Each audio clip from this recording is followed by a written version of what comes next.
Elipse Matemáticas 3. ¿Qué es? Una elipse es una línea curva, cerrada y plana cuya definición más usual es que esta es el lugar geométrico de todos los puntos de un plano, tales que la suma de las distancias a otros dos puntos fijos llamados focos es constante. Historia.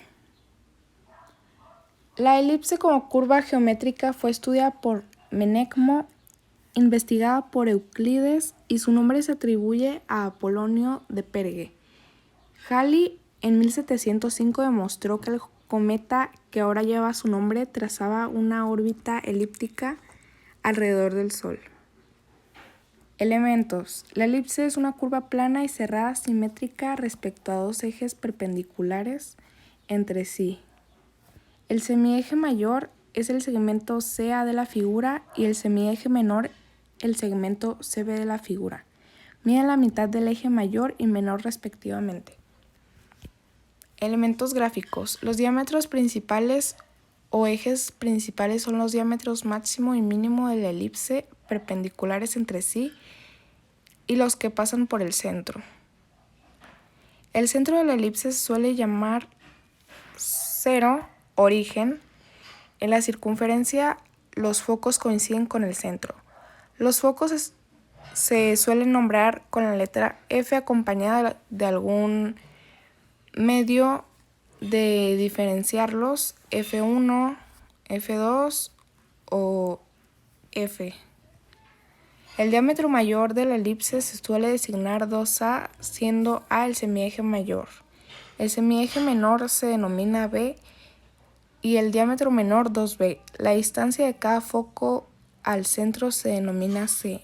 Los segmentos que van de cada foco a un punto de la elipse se denominan radios vectores. La suma de los radios vectores de cada punto es constante igual a 2A.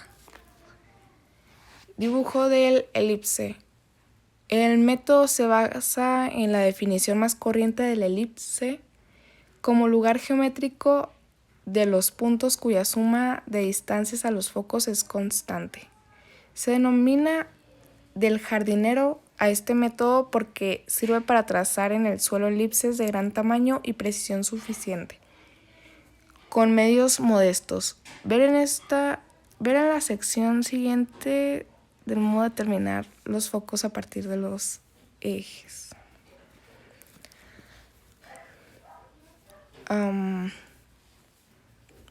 La distancia entre los focos FF se llama distancia focal y vale 2C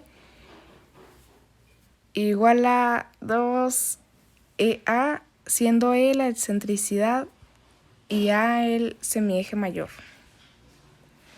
La elipse como cónica. La elipse es la intersección de una superficie cónica con un plano de tal manera que la inclinación del plano no supere la inclinación de la recta generatriz del cono, consiguiendo así que la intersección sea una curva simple cerrada. Elipses semejantes. Se dice que dos figuras son semejantes cuando se diferencian solo en el tamaño, pero no en la forma, de tal manera que multiplicando todas las longitudes por un factor dado se pasa de una figura a otra. Hay un teorema de utilidad en física acerca de la intersección de una recta con dos elipses semejantes y concéntricas. El teorema es cierto por simetría en el caso particular en el que las elipses dadas sean dos circunferencias concéntricas. La elipse en mecánica celeste. En mecánica celeste clásica, dos masas puntuales sometidas exclusivamente a interacción gravitatoria describen una órbita elíptica o circular, la una en torno a la otra cuando la órbita es cerrada. Un observador situado en cualquiera de las masas verá que la otra describe una elipse, uno cuyos focos o centro está ocupada por el propio observador. La excentricidad y otros parámetros de la trayectoria dependen para dos masas dadas de las posiciones y velocidades relativas. Los planetas y el Sol satisfacen la condición de masas puntuales con gran precisión porque sus dimensiones son mucho más pequeñas que la distancia entre ellos. La cinemática de la órbita se rige por las leyes de Kepler. La elipse en la vida cotidiana. La elipse es un lugar geométrico que se puede observar constantemente en la vida cotidiana, como es en las obras de arte. Referente al arte se puede observar en las cúpulas y en los portales.